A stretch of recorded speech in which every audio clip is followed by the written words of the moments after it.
tengo el gusto de que Hussain me ha vuelto a invitar para hablar de algún tema de la fe. Y la verdad que no tengo claro en este momento de qué voy a hablar, porque para hablar del corazón no se puede preparar nada. Y la sabiduría no viene del cerebro, viene del corazón. Entonces, solo en el momento de decirlo lo sabré exactamente. Pero sí, es cierto que alguien me ha preguntado de qué voy a hablar. Entonces, pues como Bahá'í, tengo que hacer referencia a Baha'u'lláh y a su bicentenario de natalicio, que ha sido muy reciente y que ha sido una fiesta mundial y que todavía están los ecos de esa celebración mundial. Es, por tanto, mi charla sobre Baha'u'lláh, pero lo quiero hacer en un estilo diferente de como lo suelen hacer los Bahá'ís. Voy a hablar de Baha'u'lláh en dos sentidos. Quiero hablar de Baha'u'lláh, cómo llegar a él sin conocer a la fe Bahá'í, y cómo interpretar y aprovechar su revelación lo mejor posible. Sobre esas dos cosas voy a hablar. Me da un poco de vergüenza hablar de estos temas delante de personas que saben mucho de la fe y que han leído muchos libros. Realmente casi siento que cualquiera de los que está aquí podía dar la charla hoy. Pero bueno, me han elegido a mí para que les hable. Entonces voy a aprovechar mis 30 años de búsqueda antes de llegar a Baha'u'lláh para explicarles cómo llegar a Baha'u'lláh sin conocer a la fe Bahá'í, porque así es como yo llegué a Baha'u'lláh. A Baha'u'lláh se puede llegar con una búsqueda sincera del corazón de la verdad y estudiando las religiones desde Adán hasta nuestros tiempos. Tanto las religiones abrahámicas como las religiones del Extremo Oriente. Es decir, una persona que estudie por sí misma puede llegar a Baha'u'lláh sin necesidad de que le enseñen la fe, sin necesidad de enseñanza ni de un maestro, porque la propia historia de las religiones lleva implícito el encontrar a Baha'u'lláh. Si uno hace el camino de búsqueda por las sucesivas etapas de las revelaciones de Dios, inevitablemente llega al proceso final y es Baha'u'lláh. Son los últimos 200 años. El llegar a esta conclusión final yo lo veo como algo inevitable. No lo veo como una iluminación, no lo veo como algo especial, solamente lo veo por una lógica aplastante de la historia comparada de las religiones. Y es estudiando estos capítulos de las religiones, de la única religión que existe, que es la religión de Dios, que uno se va dando cuenta de detalles, porque parece que el Creador ni inventa ni improvisa. Él sabe su plan cuál es, que nos va desvelando etapa a etapa. Y cuando ya hay suficientes etapas desveladas, los seres humanos podemos entrever la siguiente etapa cuál es, sin necesidad de que alguien venga a decírmela, o sea, casi podemos adivinarla. Y eso es lo que yo les quería contar. Para esto me he traído dos cositas, dos esquemas que son muy semejantes. Los tengo en internet y se lo puedo enviar a quien quiera. Y yo andaba en estas cosas cuando llegué a leer por primera vez a Baha'u'lláh. Aquí tengo primero un árbol genealógico de la espiritualidad humana, donde tenemos en un origen a Dios. Yo ahora lo voy a pasar la hojita para que lo vean todos un poco por encima. La impresión no está de buena calidad, pero bueno, se pueden ver. Y tenemos aquí a Baha'u'lláh como final de este proceso, ¿vale? Voy a pasar esta hojita. Y luego tenemos aquí una genealogía de los profetas desde Adán a Baha'u'lláh. Y estos dos esquemas, además, los he encontrado en versión no Bahá'í.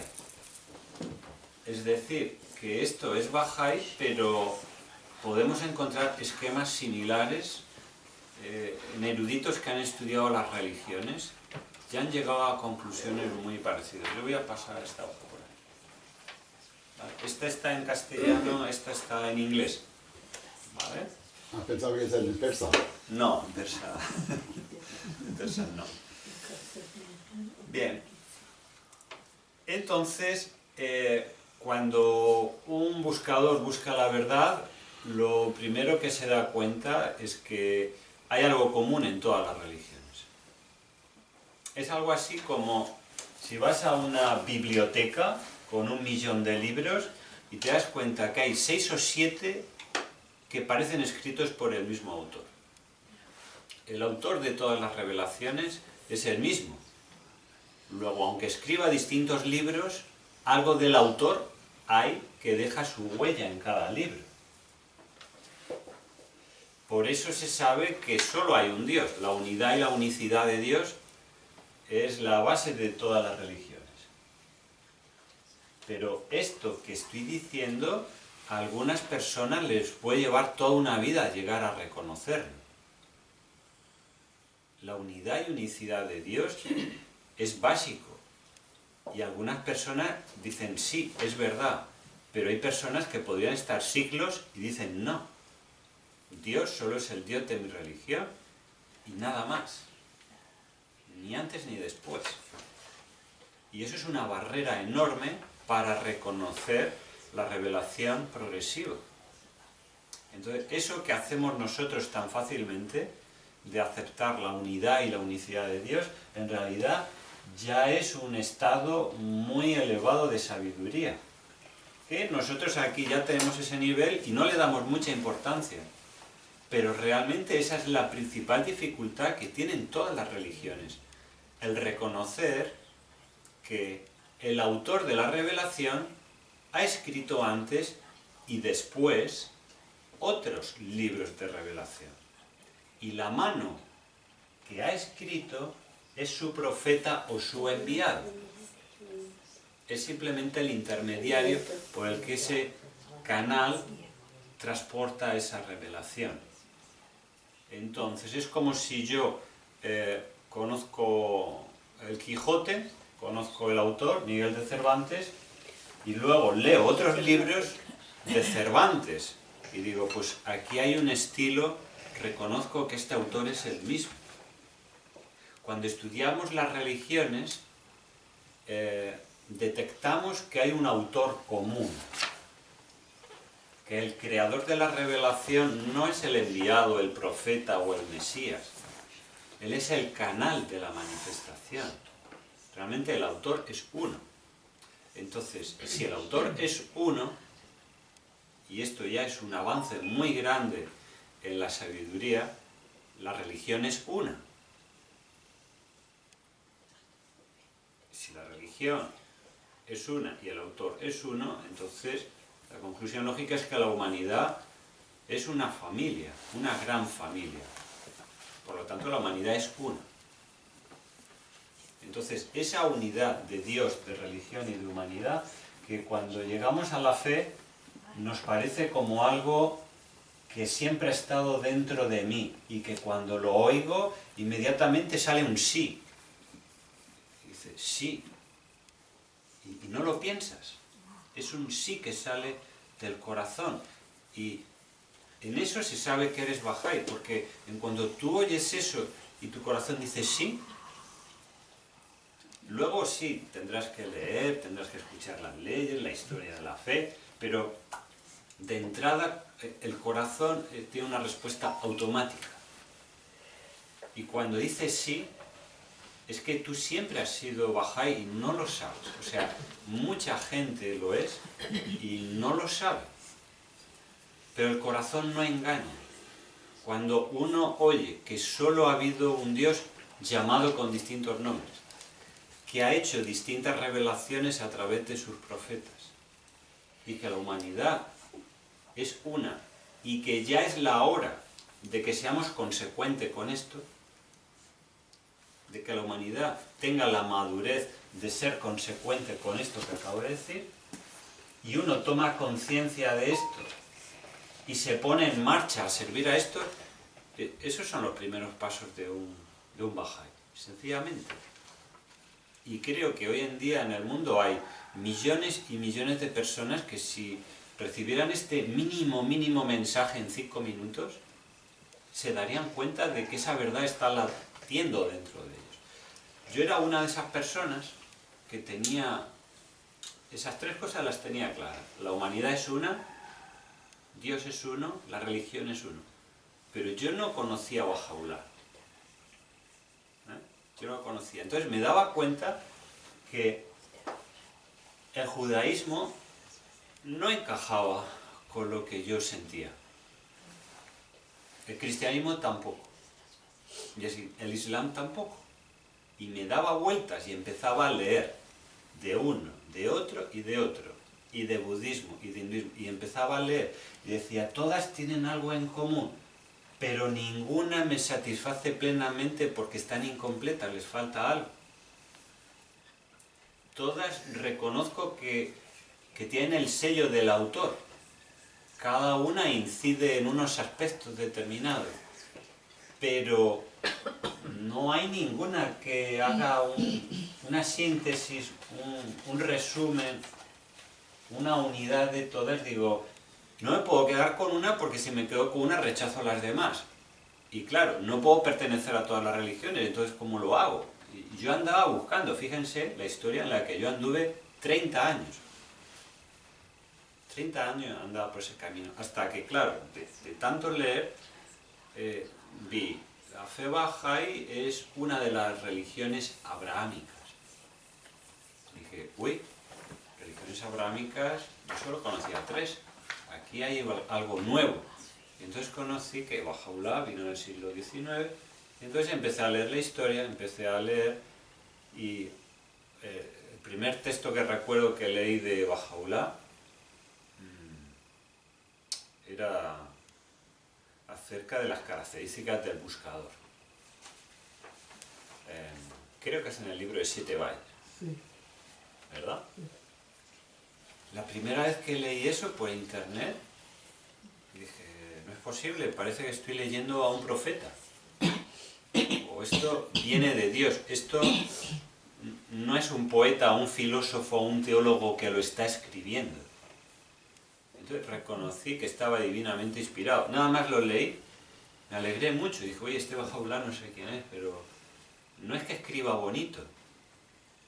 Porque podemos escribir bonito los humanos, pero cuando está divinamente inspirado, va más allá de bonito. Aunque la belleza es uno de los atributos de Dios, pero inmediatamente, como había catado textos de todos los profetas, cuando uno se convierte en cocinero de primera, pero no de comida material, sino de comida espiritual, y cuando ve que cada libro es un menú distinto de cada cultura, de cada religión, y uno no ha conocido nunca a Baha'u'lláh, y un día llega a un texto de Baha'u'lláh y hace así y prueba, es imposible que se equivoque, porque uno ya ha catado, ya tiene un discernimiento, tiene una sabiduría en su corazón, e inmediatamente la identificación surge. Inmediatamente. Sin que pase por aquí. no es un proceso de reconocimiento, no, es desde aquí. Y en ese momento encajan todas las piezas de rompecabezas. Todo lo que no tiene sentido, cobra sentido. Entonces, si me permite, cuando yo estaba investigando el origen de las religiones, al principio me pareció curioso que nada fuera al azar y que nada fuera casualidad. Me pareció que todo obedece desde hace miles de años a un plan y que esto no es azar. Me di cuenta que hay una sabiduría. Por ejemplo, a mí me gustaba mucho, cuando quería saber de Jesús de Nazaret, pues me gustaba ir a su genealogía. Y entonces, las genealogías de Jesús, tenemos dos. La de Lucas y tenemos la de Mateo. Y por la del padre y por la de la madre, la del padre legal, José, y la de la madre, María, llegamos al rey David. Las dos genealogías llegan ahí. Por tanto, cuando él decía yo soy el rey de los judíos, no era solo en sentido literal, perdón, no era solo en sentido simbólico, no era solo en sentido espiritual, porque Dios lo había elegido por una misión. Es que además corría sangre de David por sus venas. Y cuando yo estudié el Islam y vi que Mohammed tiene una línea genealógica con Abraham, y que sangre de Abraham también corría por Mohammed, me di cuenta de que había algo más que se nos estaba escapando, y es que no solamente son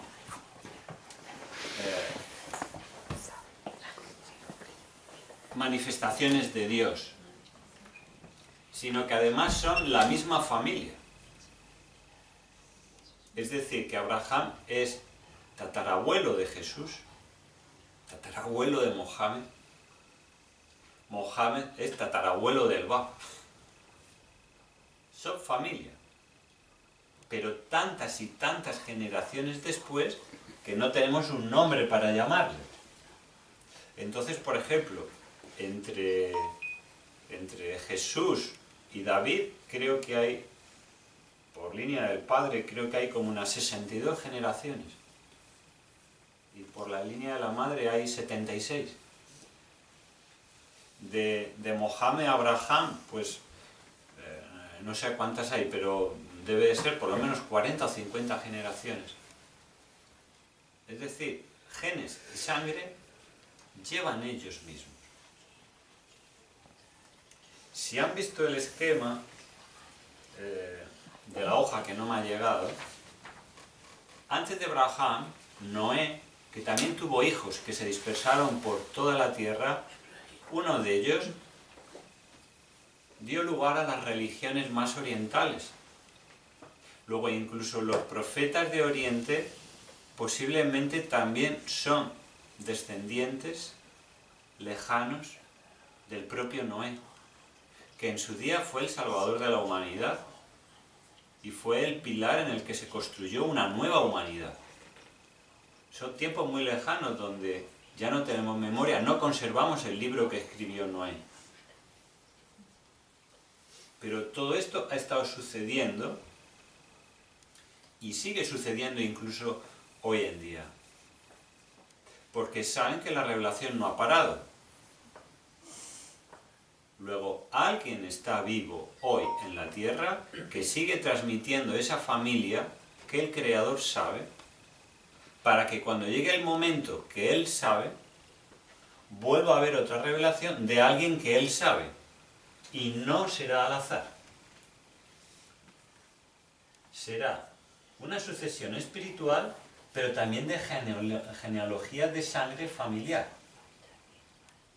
Es decir, que todas las manifestaciones de Dios son familia. Es una misma familia. Esto he descubierto y es muy interesante porque entonces no es solamente que la humanidad es una, porque Dios es una y la religión es una. Es que en realidad somos primos, somos hermanos de verdad, no es algo simbólico o algo del corazón porque yo siento que todos los seres humanos son mis hermanos. No, es que de verdad lo somos, realmente lo somos. Entonces cuando yo investigué este tema, me quedé muy sorprendido entonces cómo es posible que exista la situación actual que hay en el mundo. Es contrariamente opuesta a la espiritualidad de la humanidad. ¿Cómo puede haber tanta separación, división, guerra, odio de unos con otros? Bien, esta es la manera en la que yo llegué a Bahá'u'lláh sin conocer a la fe Bahá'í, simplemente por el estudio de la religión. Llegué a la última religión mundial, que es la fe Bahá'í, y conocí pues todos estos antecedentes. Incluso Bahá'u'lláh es descendiente de Zoroastro. Zoroastro también, por algún lado, va a ser descendiente de Noé, por lo tanto, también por la línea del Bab, que es descendiente de Mohammed. Ustedes saben que el Bab llevaba un turbante que lo identificaba como descendiente de la familia de Mohammed. Mohammed es descendiente de Abraham, Abraham de Noé. Luego el Bab y Bahá'u'lláh son primos. Sí, de 100 o 200 generaciones, ¿de acuerdo? Primo 200. Vale, primo hermano es primo 1, primo segundo es que los padres son primos, ¿vale? Pero son primos 200 o primos 300, pero son primos. Porque uno viene de un hijo de Noé, el otro viene de otro hijo de Noé. Se juntan en Noé, cuando empezó una nueva humanidad, de cero. Es como darle a reset al ordenador. La humanidad se reseteó. ¿Vale?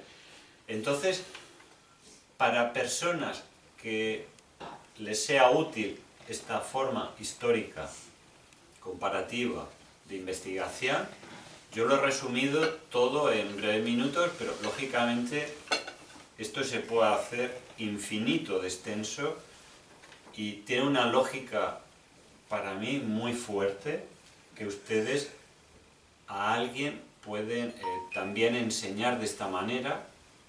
No están hablando de la fe, pero están hablando de una lógica muy poderosa y que tiene una coherencia y un sentido grande.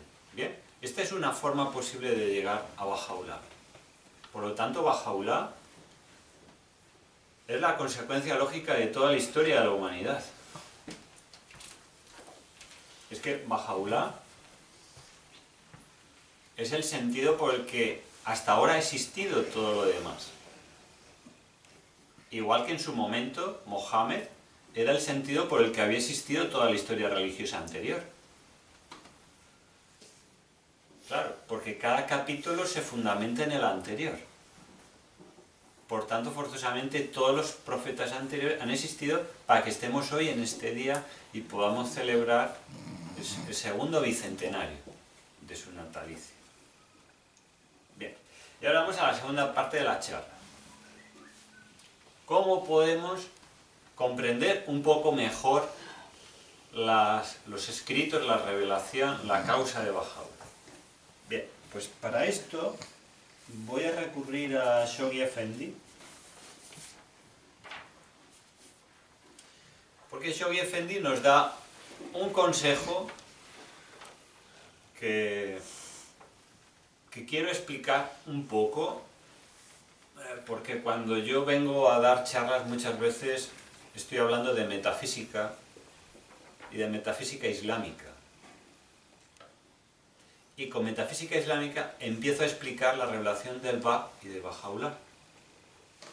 Porque también para explicar la fe Bahá'í puedo recurrir al camino de la metafísica. Bien, pues Shoghi Effendi animó a los Bahá'ís a estudiar el mensaje de Mohammed y conocer profundamente sus enseñanzas.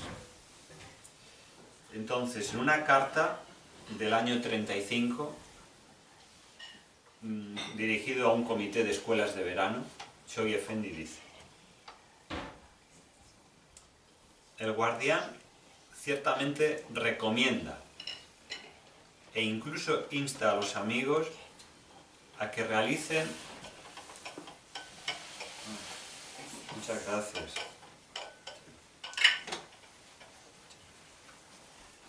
A que realicen un estudio cabal del Corán.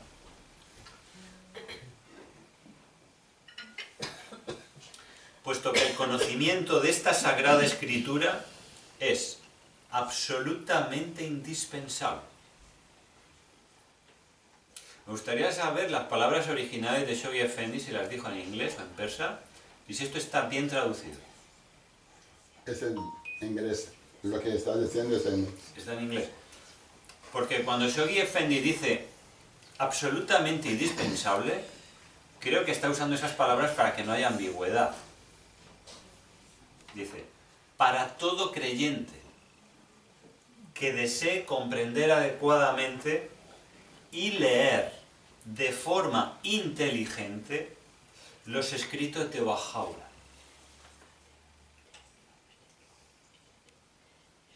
Aunque entre los bahá'ís occidentales escasean las personas que son capaces de presentar un curso de este género de forma académica, no obstante, la mera falta de tales maestros competentes debería alentar y estimular a los creyentes a familiarizarse mejor con las sagradas escrituras del Islam.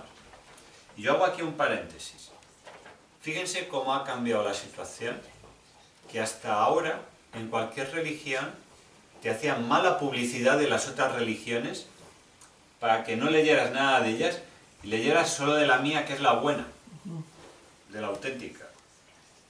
Y fijaros el nivel espiritual de esta revelación, que Shoghi Effendi dice: no tengas ningún problema, estudia el Corán, estudia la revelación de Mohammed, estudia las sagradas escrituras del Islam.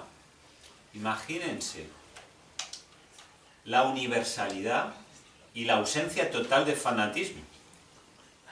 Porque si algo ha caracterizado a las religiones del pasado ha sido el fanatismo. Pero ahora la fe Bahá'í, Shoghi Effendi, el guardián, nos insta y dice absolutamente indispensable.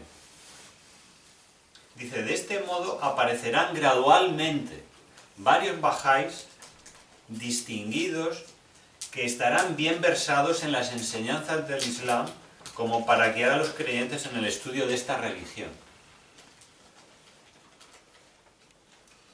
En otra carta que el guardián escribe a un creyente en el año 39, le hablaba de la importancia del Islam. Luego parece ser que lo hizo varias ocasiones por escrito y dijo: este tema es todavía nuevo para la mayoría de los creyentes, pero cuya importancia para un entendimiento apropiado y sólido de la causa es absolutamente indispensable. Y vuelve a repetir las mismas palabras. Yo me pregunto si está bien traducido o está mal traducido. Vuelve a decir, pero esta vez no es las escrituras de Baha'u'lláh, dice la causa. Es absolutamente indispensable. Bien, claro, como yo antes les he explicado a ustedes esto, que es una forma de llegar a Baha'u'lláh. Yo llegué a Baha'u'lláh desde el Islam, desde la investigación profunda del Islam. Y luego, cuando estoy en la fe, Shoghi Effendi me dice: es absolutamente indispensable, nos va a ayudar mucho a comprender la causa. y los escritos de Baha'u'lláh, yo esto no lo puedo considerar una casualidad. Esto es un poco el tema que yo les quería dar a ustedes. Y termino la cita de Shoghi Effendi. Su comité, que no sé cuál es, debe continuar enfatizando el estudio de este importante tema y debe esforzarse por proveer a los asistentes con todas las facilidades necesarias, como libros de texto, conferencistas, escritores competentes, aunque no sean necesariamente bahá'ís.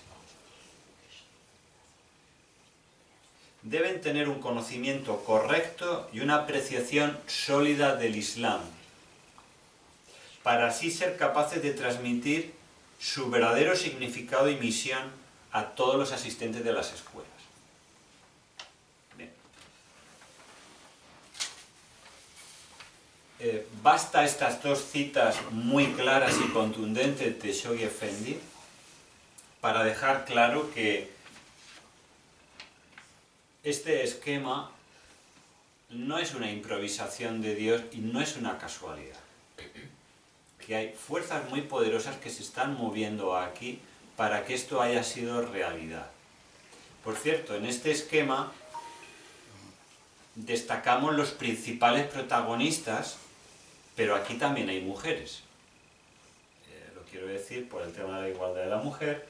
En estas genealogías sí hay mujeres, aunque no aparezcan. Si hiciéramos la genealogía con todos los nombres, que tendríamos que usar folios de metros para poner, ¿vale?, todas esas genealogías, sí hay mujeres, ¿vale? En todas las revelaciones las hay. Son minoría, pero las hay, ¿vale? Lo digo porque es un detalle importante. Bien, entonces, podemos llegar a Baha'u'lláh a través del estudio de religiones comparadas. Y podemos comprender los escritos y la causa conociendo mejor el Islam. Porque Baha'u'lláh, cuando empieza a escribir y a hablar, está haciéndolo dentro del Imperio Turco. Y lo está haciendo en un contexto musulmán.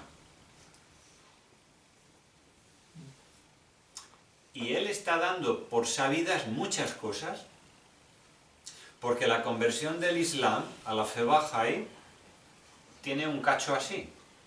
Sin embargo, la conversión de un cristiano a la fe bahá'í tiene un cacho así. Y la conversión de un judío a la fe bahá'í tiene un cacho así. Entonces, para el que es musulmán, comprender que el día del Islam ya se puso el sol y ha nacido el sol de Bahá, puede ser relativamente más cercano y próximo. Sin embargo, para los occidentales, lo digo porque estamos en Alicante, Valencia, España, y venimos de un catolicismo muy duro, muy fanático y muy cerrado, la fe bahá'í, cuando la conocemos en sus enunciados básicos, la asimilamos enseguida. Pero cuando empezamos a conocerla y a leer los libros, realmente cuesta y es difícil de digerir. Ahí es donde yo entiendo que para canadienses, norteamericanos, españoles, ingleses, para este tipo de personas, Shoghi Effendi aconsejaba conocer el Islam porque es del Islam de donde va a salir la siguiente revelación, que es el Bab, y de ahí es la revelación de Baha'u'lláh.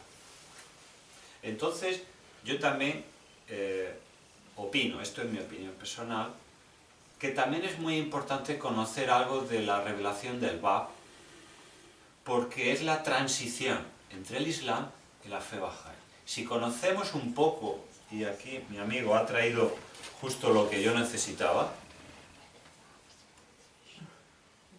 este libro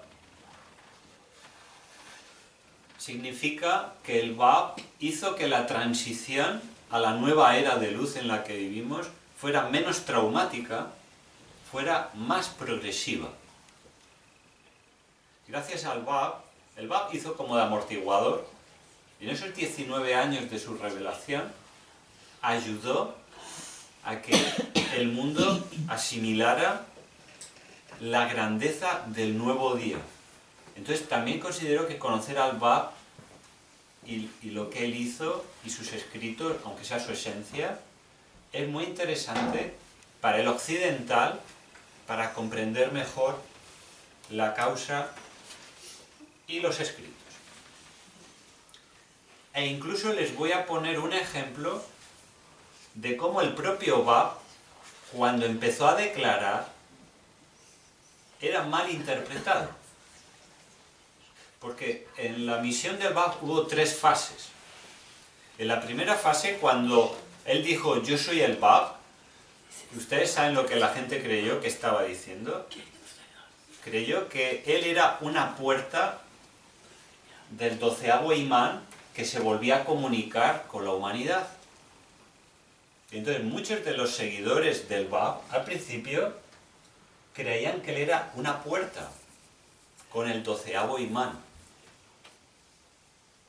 Y hubo un momento en que se dieron cuenta que no, porque él reveló y dijo, no, no soy una puerta del 12º imán, soy el retorno. Entonces hubo algunos que lo dejaron,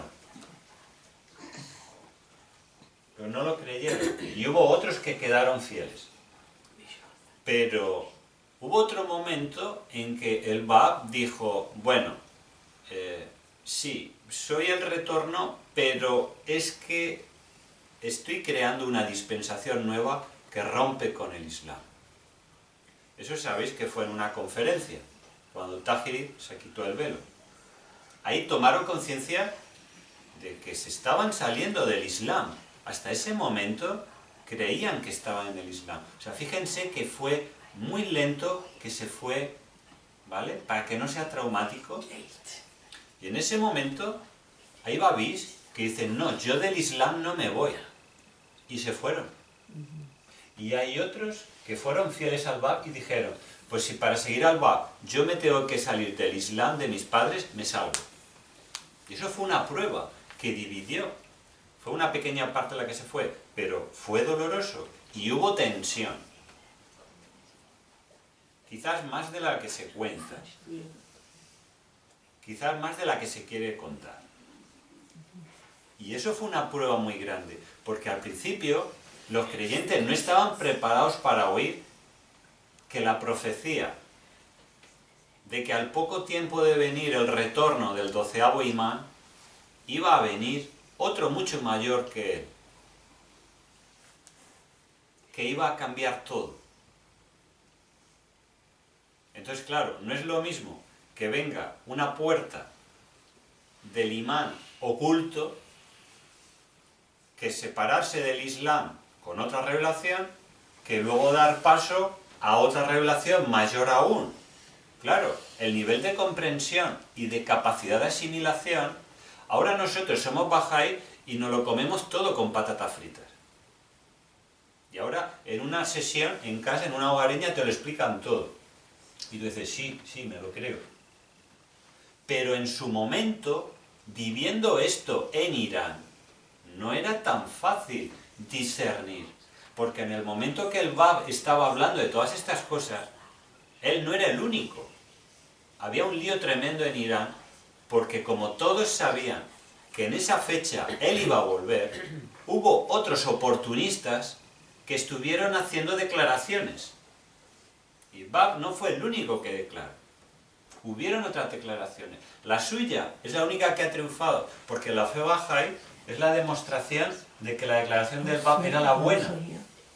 Pero cuando viene el mensajero de Dios, hay otros falsos profetas, falsos maestros y falsos mesías que aprovechan el momento porque lo huelen.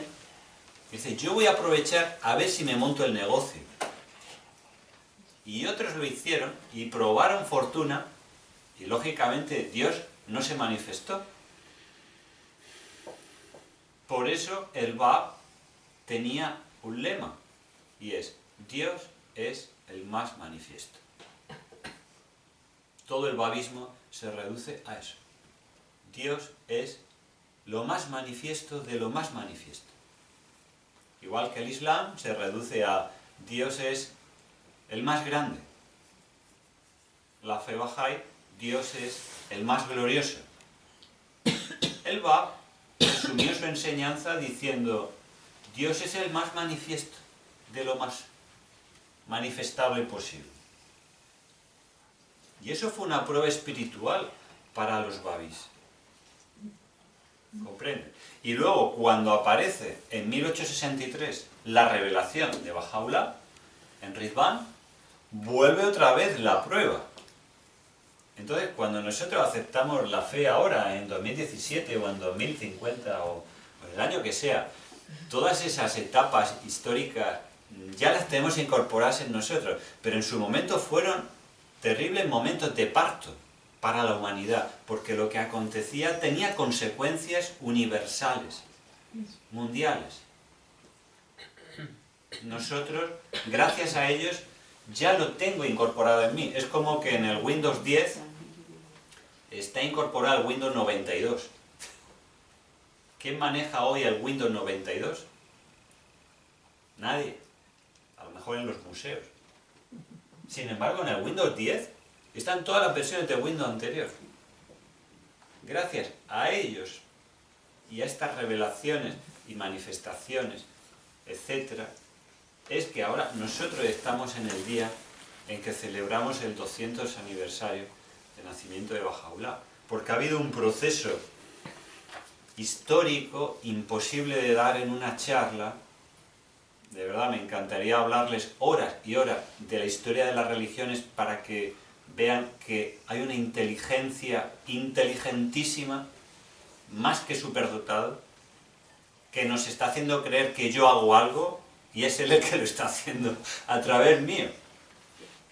Somos marionetas de su voluntad, como vio Baha'u'lláh cuando era niño los títeres, y comprendió todo el sentido de la existencia cuando vio aquellos títeres en una boda y comprendió que el titiritero era Dios y que todo lo demás, incluidos los reyes, los militares, los sacerdotes, todos, pues eran marionetas para Dios que los manejaba según su guión y su obra que estaba realizando.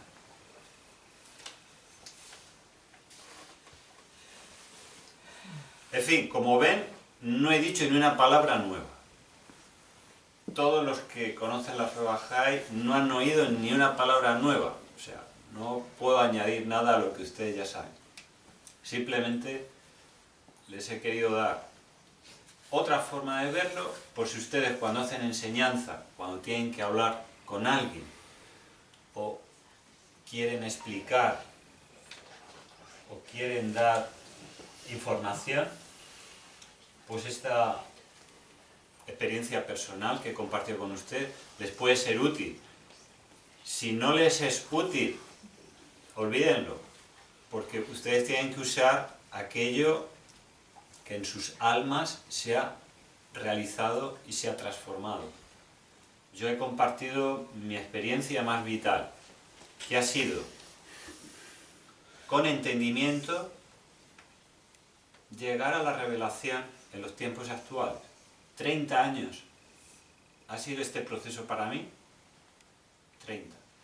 Y cuando llegué a la revelación de Baha'u'lláh en 2009, 2008, dije, bueno, ha acabado un viaje, pero ahora empieza otro viaje, que es en el que estoy, y en el que estoy muy feliz de poder compartir esto con ustedes, aquí con el amigo Hossein. Y yo creo que no hay que hablar más y dar paso a que sean ustedes los que quieran hablar y compartir, y alguien si quiere preguntar y yo sé, pues... Sí, yo quería preguntar porque aquí la Biblia ha hecho una oración en la que hablaba del Creador y el modelador del universo, y usted ha acabado la charla hablando de que somos marionetas. Entonces, yo me hago una pregunta. ¿Cómo es posible que si somos marionetas de Dios, la humanidad esté sufriendo tanto. Y más que la humanidad, todos los seres vivos. Porque sufrimos los seres humanos, sufren los animales, sufren los vegetales. Porque unos se comen a otros. ¿Esto cómo lo podemos entender?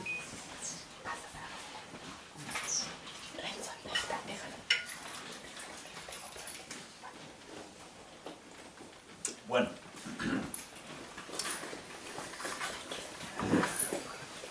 el mundo espiritual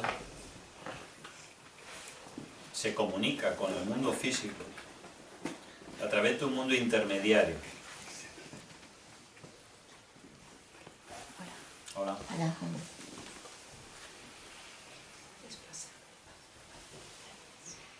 Mira,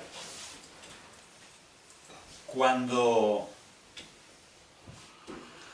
los enviados de Dios tienen revelaciones, no es que Dios se pone a la oreja y les empieza a hablar. Tal cosa no existe. Tampoco el profeta sube al mundo espiritual. No, porque está con el cuerpo aquí. Pero el Bab hablaba de un mundo intermedio, que en el Islam se llama el mundo de Urq-al-Ya, que es el mundo imaginal. Un mundo donde la persona suficientemente purificada de corazón tiene las revelaciones de Dios. Claro, son muy pocos los que llegan a entrar en ese mundo. El Bab era uno de ellos y entraba con suma facilidad cuando hacía oración. Y en ese mundo, él conectó con Bahá'u'lláh.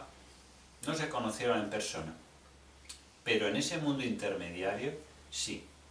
Y en ese mundo intermediario, además, un creyente, por la voluntad de Dios, puede conectar con cualquier profeta, o con cualquier ángel, o puede recibir cualquier mensaje. Por eso, cuando uno duerme y tiene sueños, y dice, yo he soñado con Abdul-Bahá, por ejemplo. No es lo mismo soñar con Abdul-Bahá que encontrarse con Abdul-Bahá en el mundo intermediario a través de los sueños. Porque si yo sueño con él, es algo de mi imaginación. Pero si me encuentro con él en el mundo espiritual, ha sido un encuentro real entre mi alma y la suya. De estos encuentros han salido importantes capítulos de las historias de la religión. Por ejemplo, cuando un ángel le avisa a José de que Herodes ha dado la orden de matar a todos los niños. ¿Comprende? Entonces, el ser humano recibe inspiración y luego hace cosas creyendo de que soy yo el que yo quiero hacerlas. Cuando he dicho marioneta, claro, no lo he explicado en qué sentido estamos hablando, no lo he dicho en sentido despectivo. Porque yo ahora mismo no me siento marioneta, pero sé que el grado más alto de espiritualidad es decirle, soy tu marioneta, muéveme como quieras y me voy a donde quieras y hablo de lo que tú quieras. Porque una manifestación de Dios es aquel que acepta 100% su voluntad. Por ejemplo, Moisés, cuando Yahvé le dice que tiene que hablar con el faraón y que tiene que sacar a su pueblo de Egipto que está esclavo, lo primero que hace es hacerle la contraria. Él no acepta la misión y duda de que él sea un candidato adecuado, porque le dice, pero Señor, si yo no sé hablar, yo soy tartamudo. Moisés era tartajoso. O sea, que un tartajoso tiene que ir a hablar con la persona más importante, que es el faraón, para liberar a un pueblo y que por las buenas los deje salir. Entonces Moisés dijo, este Dios como que no está muy bien, yo no tengo capacidad. Y entonces Dios le dijo, mira, es que yo soy el que voy a hablar a través tuyo. O sea, el problema del ser humano es que digamos que nuestro orgullo nos duele aceptar de que poniéndonos enteramente a su disposición y en sus manos, como hace una manifestación de Dios, es cuando yo puedo ser más feliz cumpliendo su voluntad. El problema del ser humano es sufrir sin saber por qué y sin que tenga utilidad. Pero cuando mi sufrimiento, por ejemplo, Bajaula en el Siyachá o el martirio del Bab, tiene un sentido, ese sufrimiento no es malo, porque ha dado un fruto. El sufrimiento de un hombre que trabaja para que sus hijos tengan educación, ese sufrimiento no es malo. El sufrimiento malo es el que yo tengo y no sé por qué lo tengo y no sirve para nada y me hace dudar de Dios y me hace maldecir a Dios. Ese sufrimiento sí es malo. Pero el sufrimiento en sí no es ni bueno ni malo. Cuando el ser humano está evolucionado espiritualmente, dice, sí, yo soy tu marioneta, haz conmigo, o sea, yo voy a hacer lo que tú quieras, muéveme este país, muéveme esta casa, haz que habla tú por mí, como si fuera ventriloquía. O sea, habla tú porque yo soy Tartajos. Entonces, en ese sentido, uno es marioneta, pero uno está consciente, no está inconsciente. Está consciente de que esa fuerza lo posee y él no se resiste. Y quiere hacer lo que quiere hacer, él se deja. Entonces, el ser marioneta, yo les digo que es el fin espiritual del ser humano. Porque es que en la vida real yo no quiero ser marioneta. Yo quiero hacer mis planes. Yo quiero ser como Pinocho. Yo quiero hacer lo que me da la gana. No quiero someterme a Gepetto. No. Yo quiero hacer lo que me da la gana. Quiero ir por libre. Quiero estar sin mi papá. Quiero ir por aquí. Quiero ser libre. Pero realmente es un niño de madera. Necesita un papá. Pero vivimos orgullosamente como que no necesito a mi padre, a mi creador. Entonces nos volvemos orgullosos, prepotentes, demasiado independientes, individualistas, y dudamos y negamos de Dios incluso. Cuando digo lo de marioneta, me refiero que cuando el hombre limpia su corazón refleja la luz del Creador, y entonces él hace su voluntad a cada instante, pues como hacía Abdul-Bahá, el ejemplo viviente de lo que es un Bahá. ¿Qué hacía Abdul-Bahá? Pues era el servidor de Bahá, entre comillas, marioneta, títere, bueno, podemos poner la palabra que quieras, pero él era completamente humilde, servicial, y era un canal continuo de la voluntad de Dios, de su Padre. Y el sufrimiento, bueno, acá donde estamos, quien sufre es la parte material, la parte corporal, el ego es el que sufre. Sin embargo, el alma no es de este mundo, no fue hecha en este mundo. Si no nos identificamos con el cuerpo, y eso muchos mártires de la fe y de todas las religiones lo han vivido, siendo martirizados, no han sufrido. O sea, depende del grado de apego que tengan las personas hacia su yo. Tienen un nivel de sufrimiento o de trascendencia del sufrimiento. Entonces, a un nivel más inconsciente, el ser humano sufre mucho por todo. Pero a un nivel muy elevado de conciencia, el ser humano en su parte espiritual no sufre.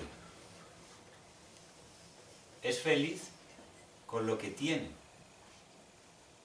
Aunque su cuerpo tenga enfermedad o su cuerpo tenga privación de libertad o su cuerpo... Sabe que el cuerpo es una jaula, ¿no? Es como el recipiente. Cuando tú sabes que eres el agua, a ti no te importa que yo le pegue, que lo raye, que lo pinte, que le ponga aquí un papel, que lo ensucie o que lo manche de tierra. Porque tú sabes que no eres el vaso, tú sabes que eres el agua. Y si se rompe el vaso, el agua no se pierde. Porque como dice la ciencia, nada se crea, la energía ni se crea ni se destruye, solo se transforma. Si se perdiera este envase, el agua se transformaría en otro estado, pero el agua no se puede perder. Entonces, claro, si yo me identifico con el ego humano, tengo sufrimientos. Si me identifico con mi esencia, que es el alma, pues el sufrimiento se relativiza y se trasciende.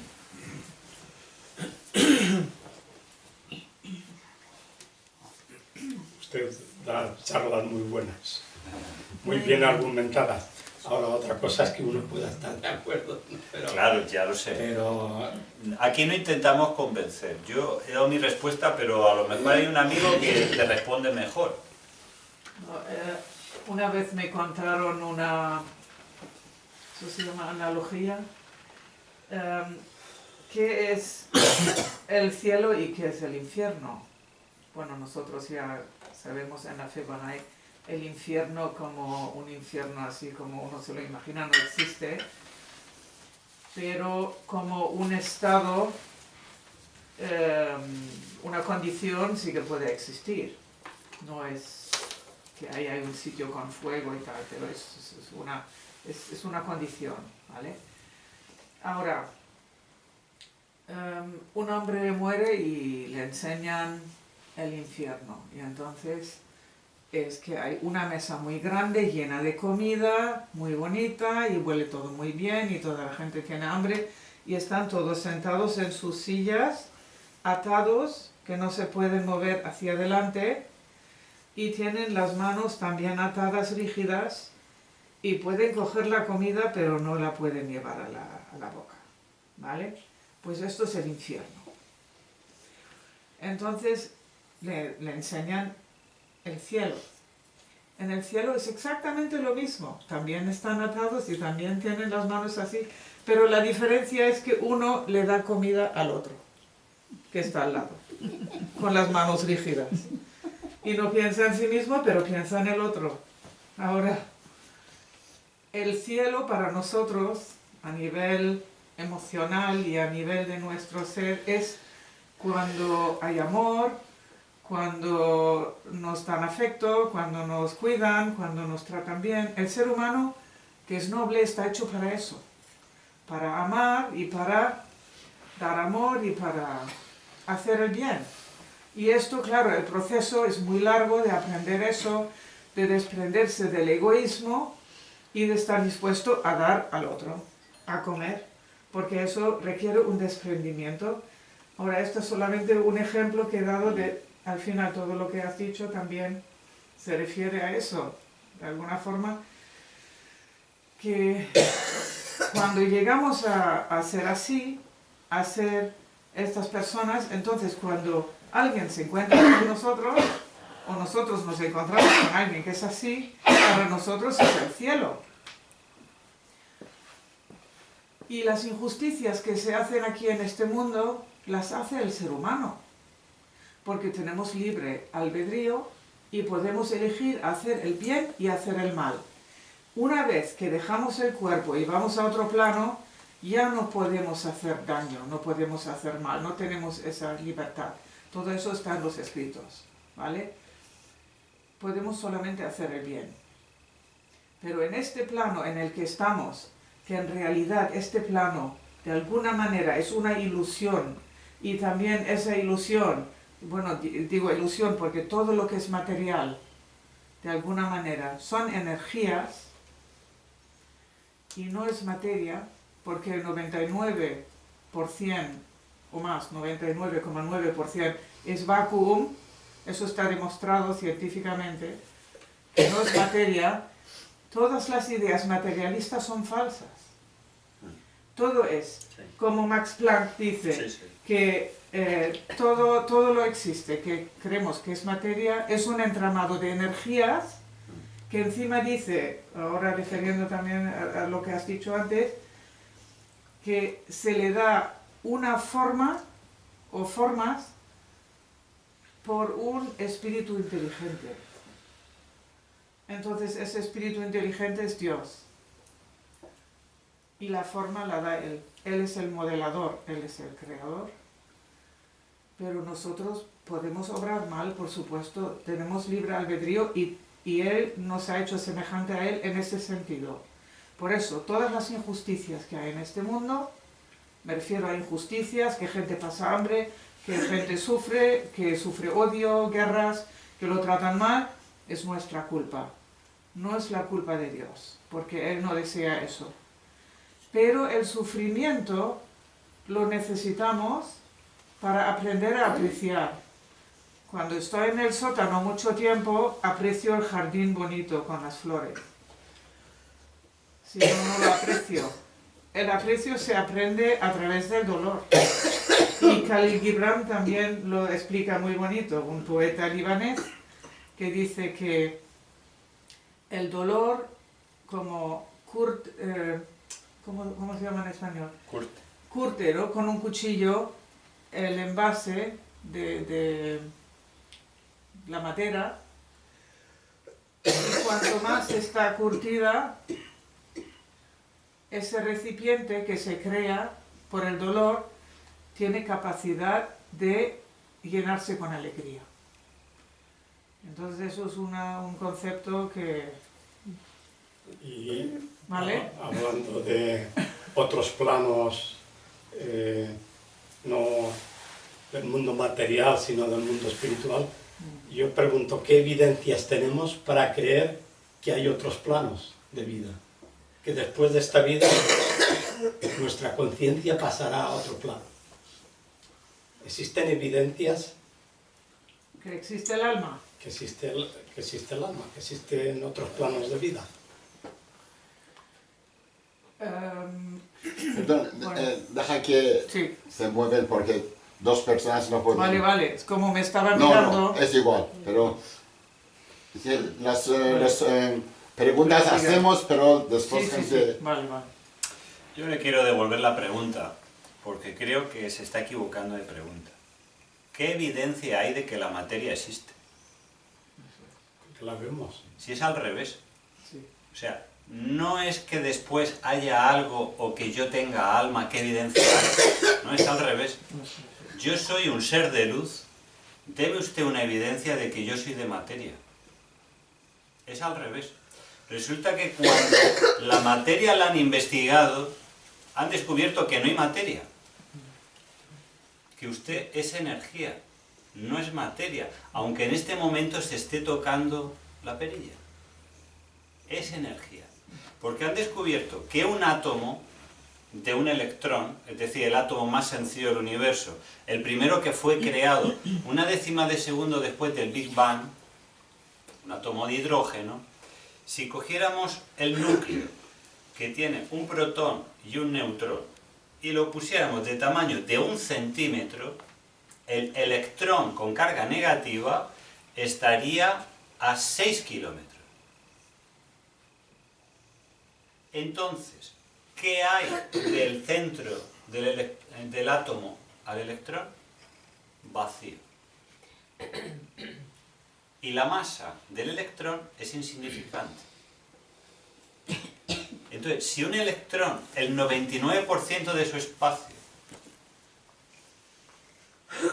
lo circula a una velocidad gigantesca, engendra un fenómeno de bola, pero si el electrón se para, resulta que está vacío.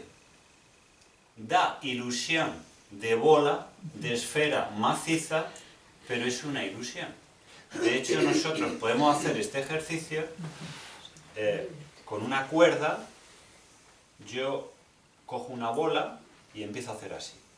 Y cuando alcanzo cierta velocidad, tú miras y hay una esfera. Y a más velocidad, la esfera se materializa más. pero en realidad es espacio vacío con una partícula lanzada a una velocidad altísima. Ahora, usted está compuesto de 10 billones con B de células. Cada célula está compuesta de billones de átomos.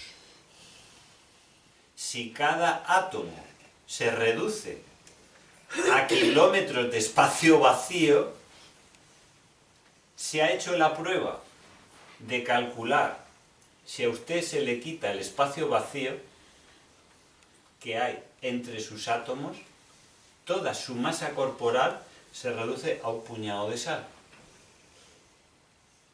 Realmente yo soy, o sea, a nivel corporal, un puñado de sal. Ok, un puñado de sal. Pero como esa sal son átomos, si yo a esos átomos les quito el espacio vacío,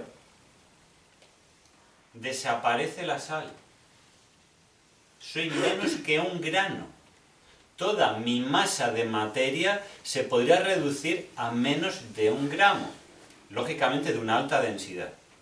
Bien, pero han descubierto que las partículas del núcleo de un átomo, a su vez, también están compuestas de otras partículas más pequeñas. Las han investigado y adivina lo que han encontrado, que no hay nada macizo. Vuelven a encontrar espacios vacíos. Y eso así varias veces. Han calculado que si a toda la materia del universo le quitaran todos los espacios vacíos a nivel cuántico, todo el universo se podría juntar en la punta de este bolígrafo. Que es como estaba el universo antes de la explosión, donde todos estábamos juntos, a millones y millones de grados de temperatura, lógicamente. Hubo un proceso en el que se explota y se empieza a generar todo lo que conocemos hoy en día como el universo, y entre esas cosas sale usted y salgo yo y este señor y el alma de su bendita madre que se ha elevado al reino de Abha. Y claro, ahora usted me pregunta a mí, ¿qué evidencias hay del alma y de la vida de más allá? Pero vamos a ver, ¿acaso no han dicho en la India que esto es maya, que quiere decir ilusión? Que la materia es una ilusión del espíritu y que la única realidad que existe es el espíritu. Claro, ellos no tenían telescopios electrónicos, no conocían la química, pero conocían la realidad última del ser humano, que es el espíritu. Luego, no era a través de la ciencia que llegaron a ese conocimiento. Hoy en día, la física cuántica ha demostrado que la materia no existe, solo existe la energía. Pero es que hace 10 años han investigado qué es la energía y han descubierto que la energía tampoco existe. Es mente. Es otras partículas más pequeñas que le han puesto el nombre de mente. O sea, hoy en día, en 2017, la energía tampoco existe.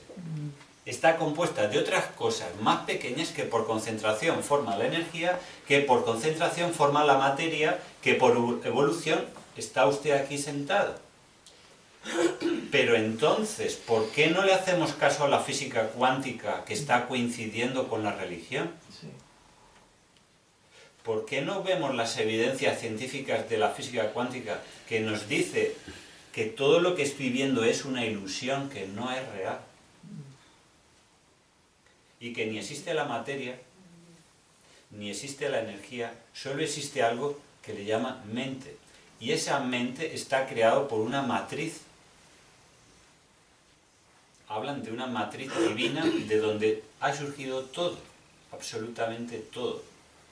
Y ese lenguaje, cuando usted se lo ponen a leer y luego leen el de los místicos, sospechosamente uno no sabe distinguir qué está leyendo. Porque hay un libro que pueden leer de divulgación de física cuántica que se llama La Matriz Divina. Y habla precisamente de esto, porque hay como una matriz de donde se genera todo la creación, todo el universo. por concentración y por elevación de la velocidad, se van generando la ilusión de cosas materiales que no existen. Entonces, ¿yo quién soy? Esa es la cuestión.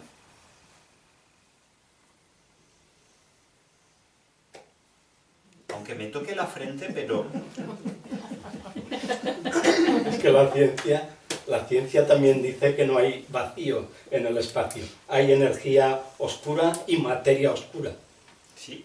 Entonces no hay vacío, no existe el vacío. Bueno, también la llaman energía de vacío, pero hay energía que se... Pero esa energía está más allá de la energía que conocemos. Y es una energía oscura, que junto con la materia oscura componen más del 98 o 99% del universo. Es decir, que apenas el 1% de todo lo que existe en el universo es materia. Esto es una excepción anómala en el universo, señores. Lo que existe por todas partes es un orden no material. Entonces, ¿cómo nosotros osamos, desde nuestra ridiculez, nuestra pequeñez, nuestra insignificancia, nuestra ignorancia, cuestionar al 99%? Si nosotros estamos en el mundo del 1%, y si analizas el 1%, también es energía. En espiritualidad, al mundo espiritual se le llama el mundo del 99%, y a nuestro mundo se le llama el mundo del 1%. Entonces, las leyes del mundo del 99% es lo que está explicando Baha'u'lláh y todas las revelaciones de Dios. La realidad invisible, no perceptible con nuestros sentidos materiales. Pero la otra realidad sí tiene otros sentidos espirituales con los que sí se puede. De hecho, cada sentido que usted tiene, por ejemplo el olfato, lo tenemos también en lo espiritual. Ahora bien, si yo no lo creo, ese sentido quedará sin desarrollar. Pero usted tiene latente todos sus sentidos corporales en el mundo espiritual. Entonces, yo le invito a que usted investigue cómo esos sentidos que usted tiene de serie por ser humano puede desarrollarlos en el mundo espiritual. Porque a usted no le va a servir para nada las experiencias de este señor, ni de ese, ni de ella, ni de ella, ni las mías. O usted tiene las suyas propias, o no le va a servir la experiencia de nadie, ni la evidencia de nadie. Igual que a mí, no me explicó nadie la fe. Yo deduje, por el estudio de 30 años y búsqueda, deduje cuál era la revelación de Baha'u'lláh y qué era la actualización de Dios para nuestro tiempo. Entonces, como yo lo hice por mí mismo, a mi manera, yo comprendo la fe, claro, a mi manera, y lo explico a mi manera, pero es que usted tiene una forma particular de comprender el alma, la vida después de la vida, y usted tiene que encontrar su manera, tiene que buscar y la encontrará algún día, y entonces la podrá explicar a personas en una casa y de una manera muy original, y usted se sentirá a gusto pudiendo explicar cómo lo ha conseguido. Pero eso lo tiene que hacer usted. Yo llevo 30 años de buscador antes de Baha'u'lláh y yo sigo buscando la verdad en el océano de su revelación y llevo 8 años en mi nuevo viaje. No tiene fin.